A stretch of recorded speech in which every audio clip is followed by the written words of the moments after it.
الله وبركاته.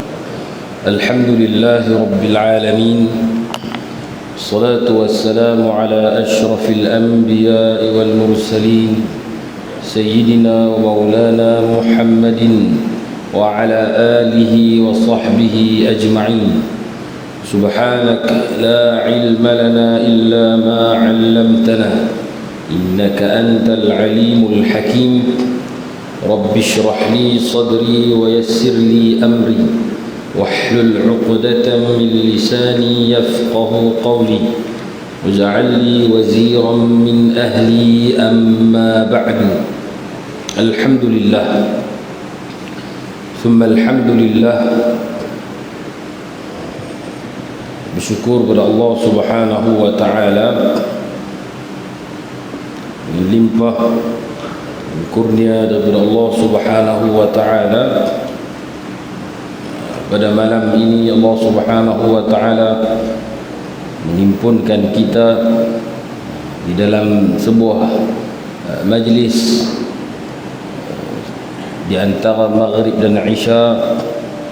Mudah-mudahan Allah Subhanahu wa taala mengurniakan kepada kita ahsanu amala.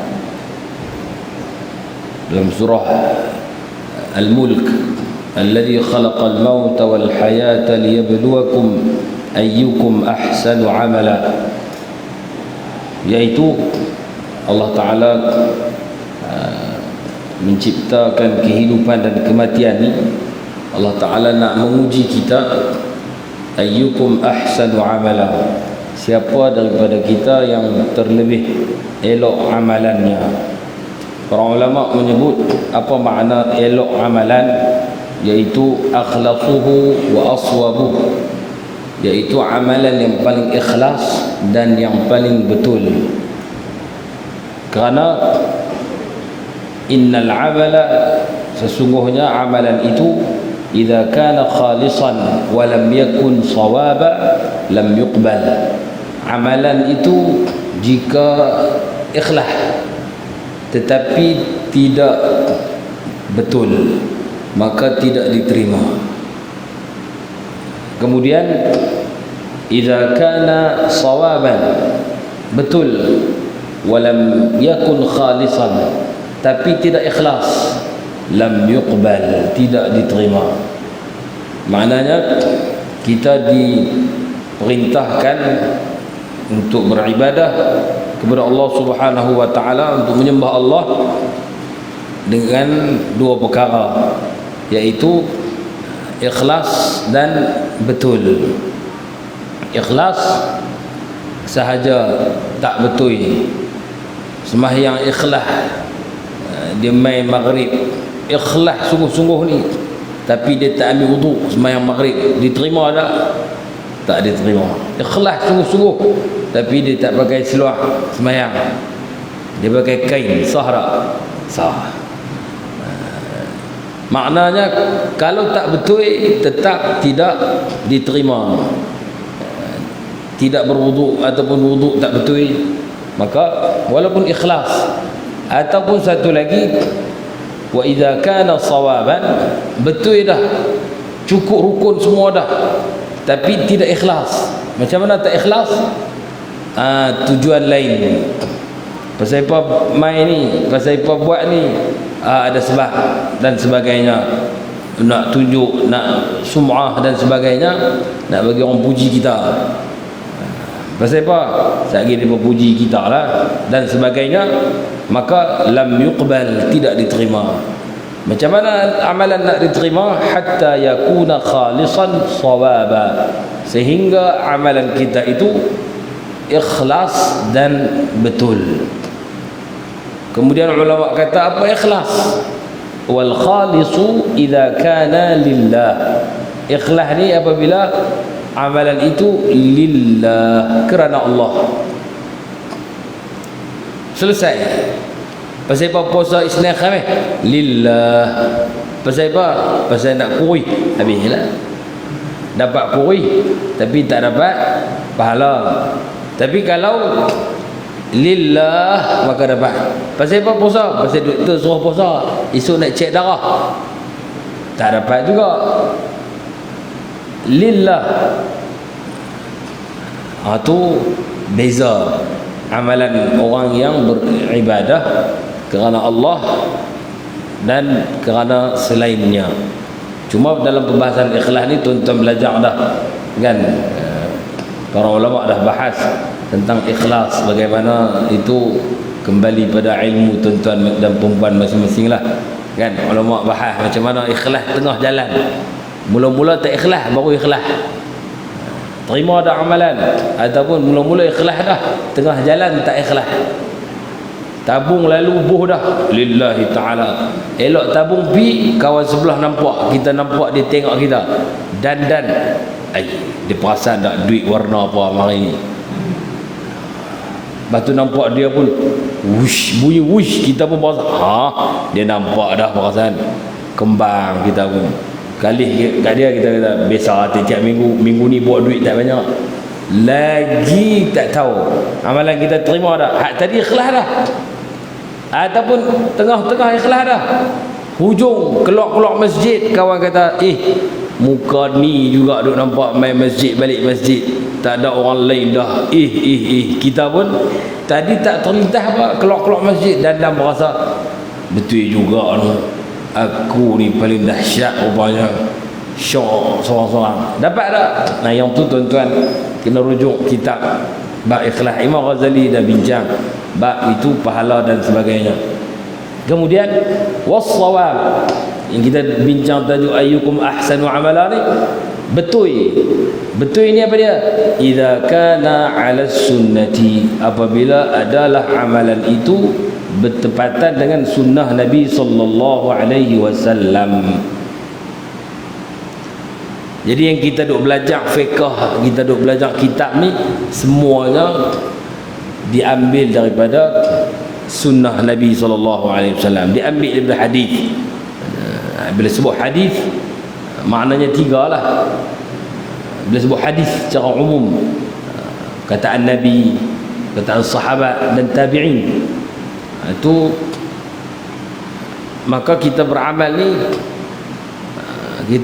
ni diambil daripada perkara-perkara tersebutlah, diringkaskan dan difahami daripada hadis Nabi, difahami daripada sunnah, maka bagian-bagian. Sebab tu ilmu fiqh ni tak boleh kita tidak pelajari, mesti kita pelajari, kerana kalau ikhlas saja tak betul, tak terima. Ikhlas dah, sungguh ikhlas ni, tapi salah cara. Ada dalam riwayat cerita tentang penyakit umat akhir zaman ni, apa dia? Iaitu akan ramai ubad tapi juhal. Ramai suka beribadat tapi jahil. Sembahyang rajin, puasa rajin, semua rajin. Umrah tiap minggu, tiap tahun, tiap bulan, rajin sungguh. Tiap minggu yang duduk sana lah, kita duduk sini ni kerap sungguh ni. Tapi penyakit dia apa? Jahil. Orang suruh kursus umrah, dia kata senang je. Rupanya dia tak buang spender, orang lelaki. Pasal dia kata, maknanya apa, ada masalah tak? Tawaf baru letih balik dulu lah. Balik banyak cerita. Jadi orang yang juhal tapi rajin buat ibadat, orang jahil, ilmu tak ada tapi suka beribadat, ini penyakit umat akhir zaman. Bahaya tak tuan-tuan? Bahaya. Pasal ibadat saja tanpa ilmu, maka akan merosakkan, tak diterima ibadatnya, tak diterima amalannya, tak diterima. Ini yang merisaukan kita lah, terutamanya orang tak mengaji lah. Mengaji tak apa, kok manapun dia mengaji juga. Mudah-mudahan Allah Subhanahu Wa Taala mengekalkan kita di atas ilmu lah. Mudah-mudahan Allah Ta'ala mengekalkan kita sampai akhir hayat kita mengaji, menuntut ilmu. Tapi menuntut ilmu dalam sebuah hadis disebut, man yuridillahu bihi khairan yufaqqihhu fid din. Barang siapa yang Allah Ta'ala berkehendak ke atasnya kebaikan, khairan ay khairan katsira, kebaikan yang banyak, yufaqihu fid din, maka Allah Ta'ala akan memberi faham kepada dia fid din, tentang agama. Agama kita ni rukun dia ada 3 kan, arkanuddin thalathatun, apa dia? Al-islamu wal imanu wal ihsan. Iman, Islam, iman, ihsan, ataupun iman, Islam, ihsan, rukun agama. Apa dia? Pertama Islam ataupun iman, itu ilmu tauhid. Maknanya orang yang Allah nak kebaikan padanya, dia faham, Allah bagi faham 3 ni. Bukan faham agama maknanya macam mana? Agama lah, tak. 3 ni. Yang pertama tauhid, selesai masalah dia. Uluhiyat, nubuwat, kan, sam'iyat, semua dia selesai, faham. Kemudian yang kedua ad-din, yang kedua al-islam. Islam ni apa dia? Hukum hakam, fiqh. Dia pecah 4: ibadat, muamalat, munakahat, jinayat. Dia faham belaka. Paling kurang dia faham apa yang berkait rapat dengan diri dia. Kalau dia orang yang berniaga, munakahat dia kena tahu lah. Kalau dia orang yang terlibat dan sebagainya, dia kena tahu. Dia nak menikah, dia kena tahu rukun rumah tangga dan sebagainya. Kemudian ibadat yang kita sebut awal-awal tadi tu, dia kena tahu yang kita duk belajar ni rubu' ibadat. Kemudian selesai ibadat, dia pindah pi muamalat. Selesai muamalat, pindah pi munakahat. Selesai munakahat, pi jinayat. Pasal pun ulama susun mula ibadat, kerana manusia berhajat pada ibadat ni lebih banyak. Kemudian muamalat, jual beli banyak, dan mula dengan bai', jual beli. Semua orang beli, semua orang, tak semua orang jual lah, tapi kebanyakan orang beli. Mesti terlibat masalah jual beli, kena tahu serba sedikit. Kemudian nikah kahwin, ada orang tak nikah tapi hak nak nikah, kena tahu. Selesai masalah. Kemudian selesai masalah menikah, jinayat tak di hujung. Sebab apa? Tak ramai orang buat jinayah sebenarnya. Bila dia mengaji hak awal ni, jinayat dia tak ada nak buat. Betul tak tuan-tuan? Duk mengaji ni tak ada nak kata orang lah, insya-Allah. Pasal dia tak ada nak buat jenayah. Yang buat jenayah ni sebab dia tak mengaji dari awal. Dia mula ambil hak jenayah terus. Bukan dia mengaji, dia buat dulu. Lepas tu baru dia dapat hukum. Jadi cara dia nak didik manusia bagi jadi elok, suruh dia mengaji ibadat. Bila dia mengaji bab ibadat, insya-Allah bab jenayah dia tak mengaji. Pasal apa dia tak mengaji? Ibadat banyak. Dan dia tak ada nak buat jenayah. Jenayah dia tak ada buat. Jenayah. Yang tak mengaji, dia pilih hujung tu, kan? Balah mutu orang, curi buat ni. Lepas tu jadi masalah. Sebab orang mengaji yang ibadat ni, dia tak ada terfikir nak curi. Sebab tu kedai kitab biasanya orang tak kunci sangat, pasal pencuri dia malas baca buku. Betul tak? Melainkan jual buku cara curi hilang juga lah. Tapi buku ni pencuri. Tengok masjid tuan-tuan, bukan ada orang nak curi kitab. Pasal pencuri dia tak baca buku, tak baca kitab. Ada tak Haji Rahman tutup kitab ni kunci pula, tapi tabung kena kunci. Sebab pencuri tak baca kitab. Tapi kalau dia baca kitab dulu, dia tak jadi curi. Dia baca kitab dulu, dia tak jadi curi. Selesai rubu' yang berkaitan dengan al-Islam, rukun kedua. Rukun ketiga al-ihsan. Yang ni pun tuan-tuan dah belajar.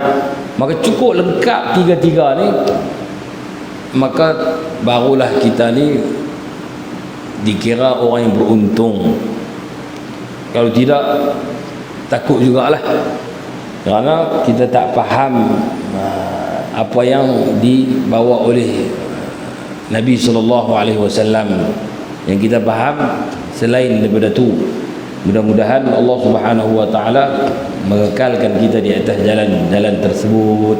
Saya pun pergi mengaji baru ni, bahasa tak reti banyak lagi. Nak main mengajar pun takut juga. Kan? Biasalah. Ilmu ni dia macam ilmu nahwu lah. Mula-mula rafa', marfu'. Mula-mula mengaji, kita mula-mula baca buku. Kita pun kan, mula-mula mengaji kitab. Bahasa tahu habis. Padahal baru mengaji bismillah aja. Bahasa reti lah. Raf'un. Lama sikit dia mengaji, dia nasbun. Dia mula turun lah, gedebum. Dia kata, payah juga ilmu ni. Lama lagi dia mengaji, dia jadi jar. Jar ni pada rendah lagi, bukan jar. Kalau belajar, kita belajar ilmu Quran, patah mula-mula dhammah, baris dhammah. Dhammah ni dia, kalau nahwu raf'un, rafa'. Istilah lah. Rafa' ni dipanggil tinggi-tinggi. Orang mula baca buku, dia mula-mula bahasa pandai kan. Mula je mengaji, tera dah. Tapi lama sikit, nasbun. Nasab ni fathah, dia rendah sikit dah. Dia datar dah. Lama lagi dia mengaji, dia jadi khafad ataupun jar, dia rendah dah. Dia bahasa tak reti banyak lagi.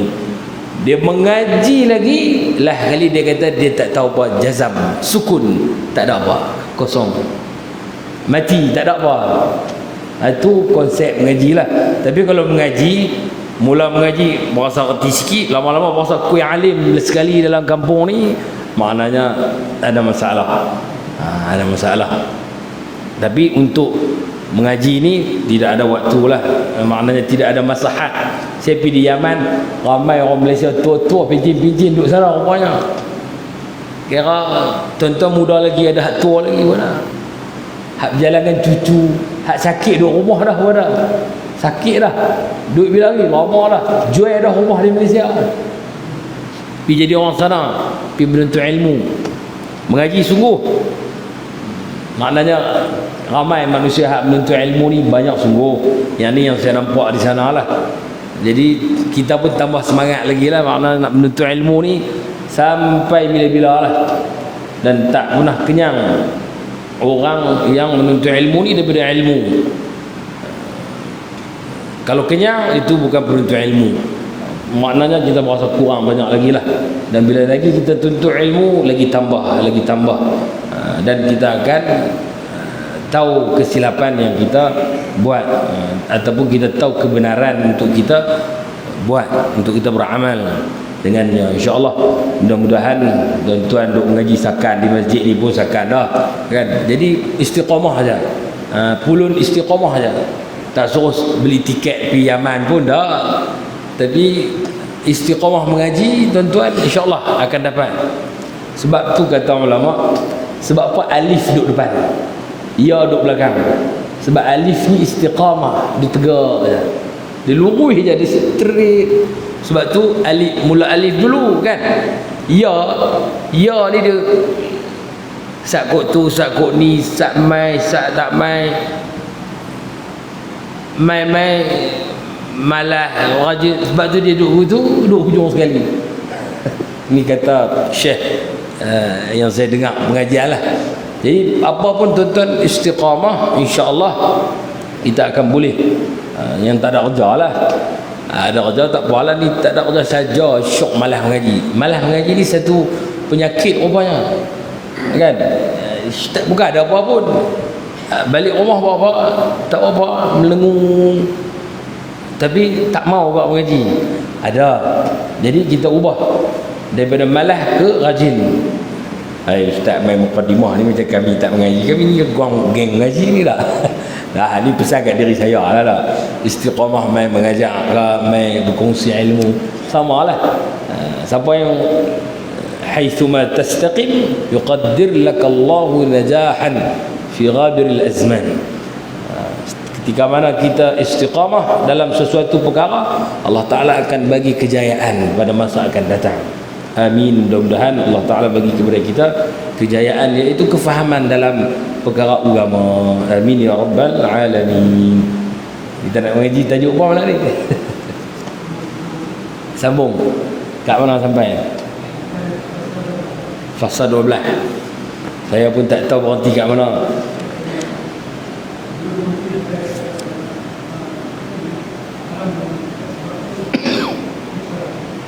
Fasal 12 kan? Habis dah fasal 12 kan? Lah ni sekarang ni fasal 10, 11. Asbabut tayammum. Muka surat 5. Baik. Muka surat 5.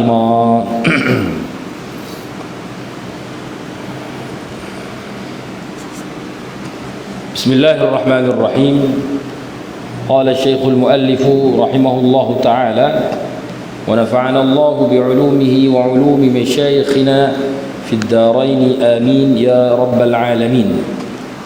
Baik, kita masuk pada perkara yang berkaitan dengan at-tayammum. Tayammum ni suatu khususiah, suatu perkara yang Allah Subhanahu wa taala kurniakan kepada umat Nabi Muhammad sallallahu alaihi wasallam. Maknanya umat lain tak ada kelebihan tayammum ni. Baik. Maka tayammum ni yang kita nak belajar malam-malam ni dia kata dalam kitab Faslun Asbabut Tayammumi Thalathatun. فقد الماء والمرض والاحتياج إليه لعطش حيوان محترم. Dalam kitab ni kata perkara-perkara yang asbabut tayammumi, sebab-sebab tayammum itu ada 3. Apa makna sebab-sebab tayammum? Yakni sebab-sebab yang membolehkan seseorang itu bertayammum. Bila kita sebut tayammum, tuan-tuan fahamlah, pakai selain daripada air, iaitu debu. Sekali kita baca syarat-syarat dia. Baik, tayammum ni dalil juga daripada Al-Quran. Allah Subhanahu wa taala berfirman, wa in kuntum marda aw ala safarin aw jaa ahadun minkum minal ghaiti aw lamastumun nisa falam tajidu ma'a fatayammamu. Itu dalil bagi bertayammum. Apabila tidak ada air, falam tajidu ma'a, apabila kamu tidak ada air, maka fatayammamu, hendaklah kamu bertayammum, ganti kepada air. Tapi syarat dia macam mana? Sa'idan tayyiba, yang kita akan baca dalam syarat-syarat. Baik, dalam kitab ni dia bagi secara ringkaslah asbabut tayammumi thalathatun, sebab-sebab tayammum 3. Yang pertama, faqdul ma'i, ketiadaan air. Yang kedua, wal maradu, dengan sebab sakit. Yang ketiga, wal ihtiyaju ilaihi li'atshi hayawanin muhtaram, berhajat kepada air bagi meminumkan sesuatu yang hidup yang haram dibunuhnya. 3. Cuma 3 ni merupakan poin utama, poin lah kita panggil kan. Kalau dipecahkan lagi, kita akan jumpa sampai 12 sebab. Malah kitab lain dia bagi 12 ada, 21 pun ada. Dalam kitab Imam Zakaria Al-Ansari dia kata ada 21 sebab. Pecah daripada 3 ni. Kesimpulan dia 3 ni saja. Yang tuan-tuan duk terfikir ayat tak ada, boleh pecah. Ada ayat tak boleh guna, dan sebagainya. Maka itu antara sebab-sebab tayammum. Kita baca sikit daripada kitab syarah. Kitab ni saya beli di Yaman lah. Memang kitab ni saya dulu ada di pondok, tapi putus stik. PP di Yaman, ada nuskhah elok lah, cetak elok, jadi belilah. Jadi jenuh mengaji tuan-tuan, kitab ni tebal. Baik, yang disyarah pula ulama Yaman, yang karang ulama Yaman, yang syarah ulama Yaman. Baik, kitab ni dia cerita apa? antaranya sebab-sebab tayamum yang 3 tu kita pecah lagi. Dia kata faqdul ma' ni ayak tak ada ni, pecah dia lagi. Ayak tak ada ni di tempat yang ghalibnya ada air. Contoh di rumah ghalib ada air tak? Kebiasaan di rumah ada air tak? Ada ayak tak? Ada air pula, tak orang nak faham. Ayak di rumah, mana ada orang pergi cari rumah tempat tak ada ayak? Betul tak? Sebab tu tempat yang biasa ada ayak tiba-tiba tak ada. Itu yang pertama. Yang kedua dia kata lupa ayak. Kita musafir, dia orang dulu musafir ni kadang-kadang mereka naik 5, 6, 7 ekor unta seorang dia tuan. Dia letak ayak tang mana dia tak tahu, bagasi mana dia tak tahu. Jenuh nak pecah ni, tak tahu tak tang mana kan, dia tak tahu tak ada. Ada tak ada ni, lupa ada air. Kemudian antara lagi sebab-sebab tayamum, sejuk yang bersangatan, air ada. Maka dikira air yang hilang ni bukan hilang hissi tapi maknawi. Ada tapi tak boleh, sejuk. Kami pergi di Yaman musim sejuk, tapi tak sejuk mana, Mesir sejuk lagi. Nak balik tu singgah Mesir sah. Allahu Akbar. Oh sejuk. Tuan-tuan yang kaki travel, yang duk biasa travel tahu lah no. Bila mai musim sejuk ni tak boleh guna ayak masalah, tak ada pemanah. Ayak ada tapi tak ada pemanah.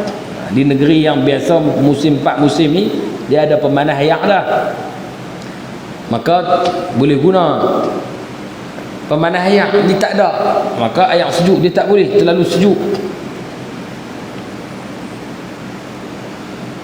Apa dia lagi disebut?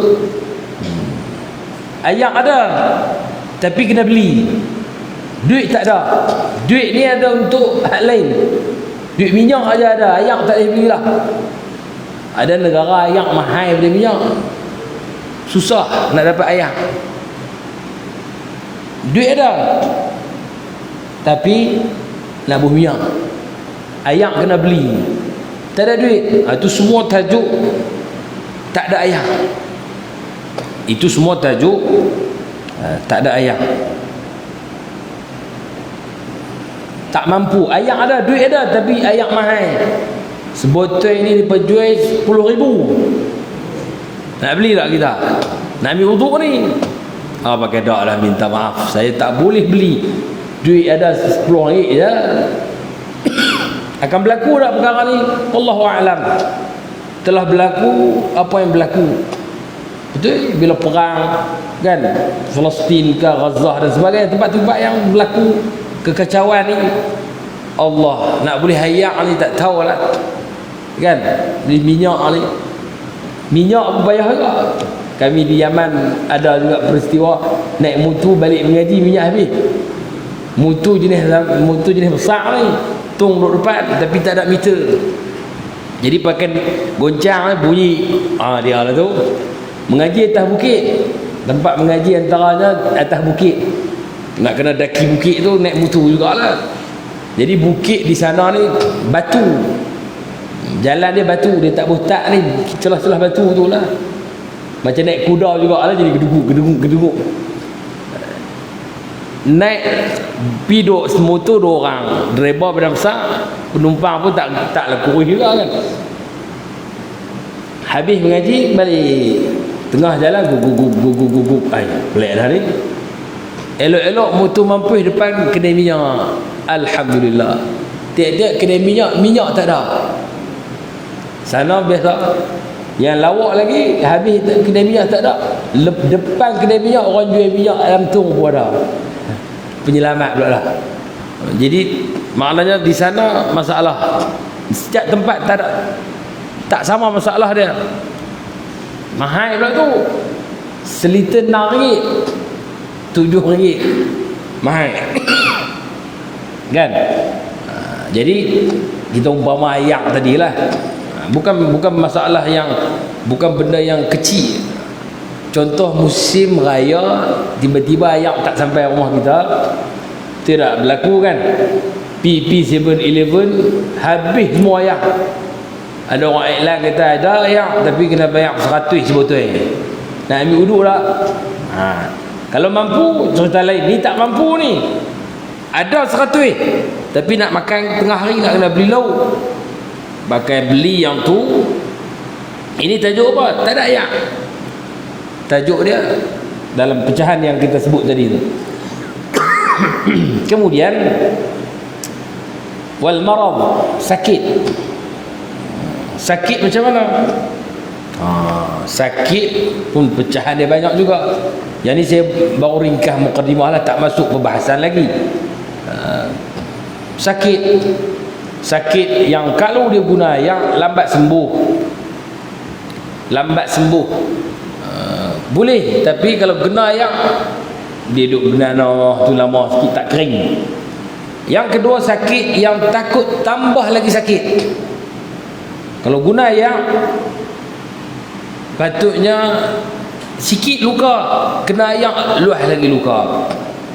Ataupun dia takut kesan kena ayak tu parut yang keji di anggota zahir, di muka ke di tangan, kena ayak dia buat line terus. Tak boleh. Dia kata jangan bagi kena ayak. Macam orang kena demam apa? Campak ke? Tak boleh kena ayak. Kan tak boleh kena ayak hujan saja. Tu antara perkara yang kita boleh faham. Ni kita kata tak kira, kena juga. Muka tak hisam tak apa, masuk syurga. Kena kat dia. Kawan pun boh juga wuduk lah kali, muka dia berbintik-bintik. Jadi syarak bagi keringanan. Pasal anggota zahir ni, wajah ni, apa makna wajah? Ma yuwajihun nas, benda yang kita berhadapan dengan manusia. Betul tak? Tuan-tuan kenal saya dengan muka kan dengan apa? Muka. Tiba-tiba malam ni muka lain. Oh, saya Ustaz Abdul Rahman ni, Ustaz pelik ni. Saya kenal dengan muka. Kok lah buat pembedahan plastik ke apa kan? Makna muka ni yang sebab tu syarak muliakan. Tak boleh tampak wajah. Guru, mak ayah marah tak mana pun, wajah tak boleh. Kerana tempat mulia. Kita nak jumpa orang pun muka juga. Ni kan kelih-kelih dia tumbuk, tubuh dia lebam muka. Lepas tu obat kata tak ada apa. Tu yang berlaku rumah tangga lah kan. Macam-macam berlaku. Itu semua yang kita sebut tadi itulah. Tak belajar bab ibadat, dia terus ambil hak jenayah. Bukan belajar lah, dia terus ambil bab tu. Itu masalah. Apa dia lagi? Tajuk sakit.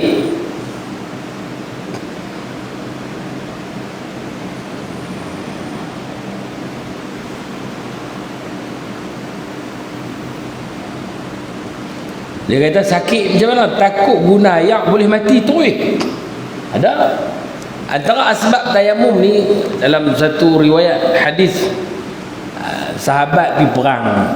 Apabila dia berperang, maka salah seorang kena luka di kepala. Luka dengan pedang ni bukan sikit, terbelah. Tidur malam tu dia berjunuk, bermimpi. Esok pagi dia tanya kawan-kawan dia, sahabat lain, dia kata macam mana ni aku mimpi malam tadi nak sembahyang subuh, nak kena mandi ke macam mana ni? Oh, dia kata kena mandi. Dia mandi mati. Luka kepala ni bukan tanduk besi, pedang ni. Maka selesai dia balik cerita kepada Rasulullah sallallahu alaihi wasallam. Nabi marah. Nabi kata apa? Qatalahumullah. Hampa bunuh mereka, mudah-mudahan Allah bunuh. Nabi marah, Allah bunuh kamu balik. Kemudian Nabi sambung lagi. Nabi kata apa? Innama shifa'ul 'ayyi as-su'al. Ubat bagi kebuntuan, kekeliruan, iaitu bertanya. Maknanya kalau tak tahu jangan buat tahu. Tanya. Keliru, tanya terus. mudah-mudahan kita terkeluar daripada masalah. Kalau tidak, kita memberi fatwa tanpa ilmu, maka akan sesat dan menyesatkan. Itu bahaya. Kalau takat mayang tak sah, gagah-gagah lagi dah. Mayang tak sah, gagah lagi. Ni mati terus. Itu bahaya. Bukan gagah salah juga kan. Habis mayang jemaah, kita kata bayang lain tu imam tak sah. Pasal apa? Tu imam terlupa baca doa kunut. Betul tak? Tak betul lah. Sah tak baca doa kunut? Sah. Tapi kalau kita, ada orang pernah berlaku, dia kata ikut dia sembahyang jemaah subuh, tu imam lupa baca kunut, kemudian tu imam lupa sujud sahwi. Dia kata saya sembahyang lagi subuh Ustaz, takut tak sah ya.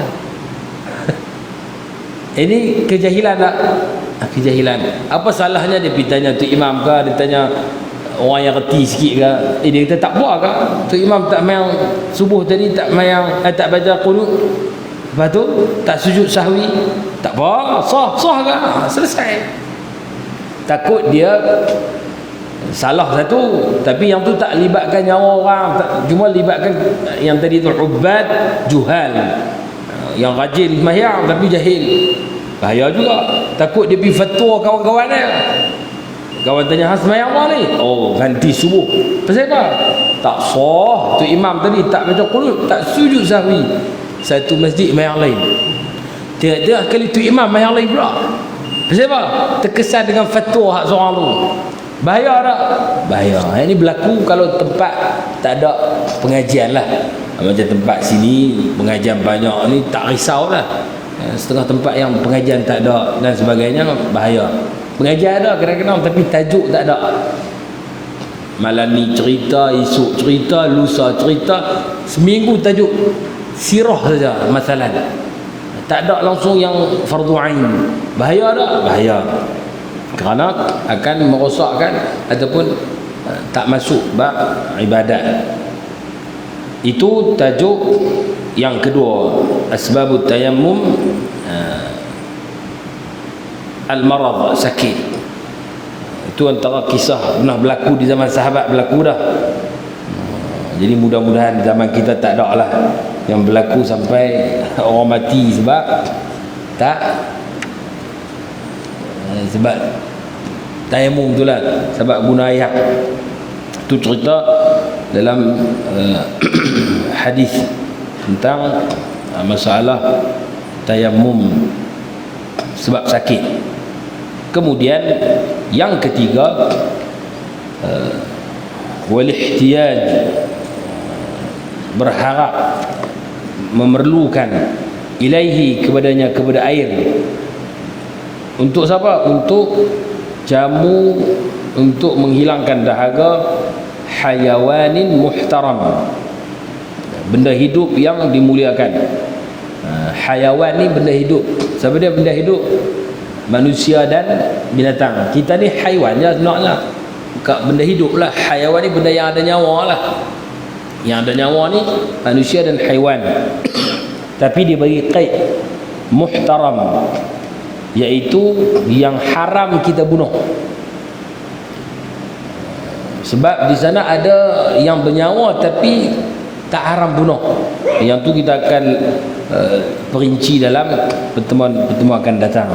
Ada binatang-binatang yang sunat bunuh, ada binatang yang makruh bunuh, ada binatang yang wajib bunuh. Ada perbahasan dia dalam kitab ni, ada, insya-Allah kita akan baca satu persatu insya-Allah. Baik. Cuma yang ketiga ni makna yang ketiga ni, kalau seseorang tu ada ayak ni, dia dah selesai dah, dia nak ambil wudu, dia kenyang dah, dia hilang dahaga dah, kemudian dia nak ambil wudu, tiba-tiba ada hayawan muhtaram. Apa dia? Contoh kita sebut manusia, kawan dia main, kata sat-sat, saya tak minum air 3 hari dah ni, boleh tak nak air ni? Kita tak boleh kata, oh mana boleh, ni aku nak ambil wudu ni, nak sembahyang ni. Hampir cari sebab lain boleh tak? Dia kata 3 hari dah tak minum ni. Maka kita boleh bagi air ni dekat dia dan kita bertayamum. Itu maknanya. Air ni yang berhajat padanya haiwan muhtaram. Itu contoh. Antaranya lagi binatang. Kita belah binatang. Kita ada air nak ambil wudu boleh, tapi tengok binatang kita pun nak mati lah ni, air tak ada, maka boleh bagi dekat dia. Hukum berpindah kepada tayamum. Tidak ada masalah. Itu selesai asbabut tayammum. InsyaAllah kita akan masuk pada pertemuan akan datang secara perbahasan terperinci sikit lah, iaitu berkaitan dengan air tak ada ni macam mana nak buat, ataupun tuan-tuan nak memadai dengan hadis saja. Kerana dalam fiqh dia ada satu lagi perbahasan, air ni bila tak ada kena cari pula, ada kawasan dia. Nak cari pun ada sebab pula. Yakin ada air kena cari dah. Ragu-ragu ada air, yakin tak ada air, yang tu pun perbahasan. Ataupun nak memadai dengan pakai tak ada air tu tayamum selalu. Kalau hak tu kita akan sambung pertemuan depan lah, perbahasan tentang secara terperinci lah. Sakit pun dibahas juga. Jadi saya faham di masjid ni mungkin setengah orang dia kami nak dengar ilmu dululah, nak bahas dalam-dalam, tunggu sakit dululah. Baik, saya bagi 2 cara. Pertama, orang mengaji ni dia ingat sungguh. Yang kedua, bila dia nak guna contoh dia tangan berbalut dan sebagainya, dia bertanya. Yang ni penting tuan-tuan dan perempuan. Tuan-tuan dan perempuan, siapa pun tak terlepas akan ada masa dia sihat, akan ada masa dia sakit. Dan ada waktu bila dia sakit, anggota badan dia kena balut. Contoh dia macam masuk hospital, masuk ni water drip ni kan, maka tangan dia dah mula ada balut dah. Dia sembahyang tak ni soalan dia? Wajib tak dia sembahyang? Wajib. Sembahyang ni wajib selagi kita ada akal. Walaupun badan tak boleh bergerak dah, tapi akal duduk ada lagi, wajib sembahyang. Yang ni kena tanam waktu kita sihat. Tuan-tuan kalau pergi hospital tanya orang sakit, dia duduk tengah sakit, kita duduk kata sembahyang tak? Dosa ni. Pakai tak laku dah dakwah kita ni, seruan kita tak laku dah. Sebab apa? Jika dia memang waktu sihat tak sembahyang. Tapi kalau tuan-tuan tengah sihat ni memang orang sembahyang, jadi kena tambah satu lagi pengetahuan. Sembahyang ni wajib selagi akal ada. Maknanya tak boleh bangun ni, sakit ni, akal dah tak? Wah, akal jenuh. Kan, akal jenuh, bukan ada saja, jenuh. Maknanya wajib sembahyang, wajib. Wajib. Pi kenuri boleh. Oh, pi kenuri semua sampai. Sembahyang, oh dia tak sakit, tak apa nak boleh sembahyang lagi ni. Betul tak? Tak betul. Mesti solat. Jadi tuan-tuan kena dah masuk dah dalam diri, dalam hati, dalam dada, hafal siap-siap. Sembahyang mesti, walaupun macam mana pun selagi akal ada. Jadi kalau nyanyuk esok nak kena tanya tak, sembahyang nak nyanyuk? Dah akal tak ada dah. Mudah-mudahan tak nyanyuk lah kita semua ni. Amin. Jadi selagi akal ada wajib sembahyang. Hospital ke, di rumah ke. Ustaz, kiblat macam mana? Ni semua akan kita tahu ketika dibahaskan solat orang sakit. InsyaAllah. Saya tak bahas lagi tajuk sembahyang. Saya rasa bahas lagi sembahyang atas kenderaan. Pernah bincang tak lagi? Belum lagi? Tak pernah lagi? Tak lagi no? InsyaAllah minggu depan kita masuk bab ni. Bab sembahyang faqidut tahuraini. Ayak tak ada, tayamum tak ada. Pergi musafir naik kapal terbang 10 jam, 8 jam. Lohor masuk, asar masuk, maghrib masuk, baru sampai. Cuma mana nak buat ni? Dan sebagainya kita akan bincang pada pertemuan akan datang insya-Allah. Ini bab solat. Letak dalam diri kita, selagi akal ada mesti sembahyang. Tak kira duduk di dunia ke, duduk di atas kapal terbang ke, kereta api ke, rumah ke, hospital ke, berjalan ke, makan kenduri ke, mesti sembahyang. Ada orang sayang sembahyang jaga kat rumah. Bila musafir, dia kata tak apa, balik rumah ganti je. Ada. Makan kenduri, dia kata tak apa, makan lu sehari qada. Ni pun masalah juga. Barang siapa yang sengaja mengeluarkan satu fardu daripada waktunya, sengaja ni, bukan qasar, bukan jamak takhir ni. Jamak takhir lain pula, dia musafir.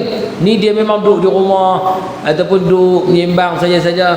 Dia kata kawan mai dah, saya kalau bangkit di mayang, dia tahu aku tak mayang ni. Buat layan tamu pi lah kata. Sengaja mengeluarkan. Maka dalam kitab sebut namanya akan ditulis di pintu neraka fulan bin fulan la budda min dukhulin nar wal iyad billah. Si fulan bin si fulan mesti masuk neraka. Tu satu waktu. Bayangkan duk buat kerja, dia kata sayanglah nak tinggal ni, duk wiring sikit lagi ni, duk bateri sikit lagi ni, contoh lah, bagi contoh aja. Duk menyangkui sikit lagi, biar qada bila kata sikit-sikit lah buat jenah. Nama ditulis. Mesti masuk neraka wal iyadha billah. Nanti tak boleh. Jadi insya-Allah kita akan bahas tajuk sembahyang atas kenderaan bila tak ada ayak, bila tak ada tayammum ni. Wallahu subhanahu wa ta'ala a'lamu bis-shawab. Ni mula-mula mengaji ni tak boleh lama-lama sangat lah. Sikit-sikit dulu insya-Allah. Ada soalan tajuk kita malam ni?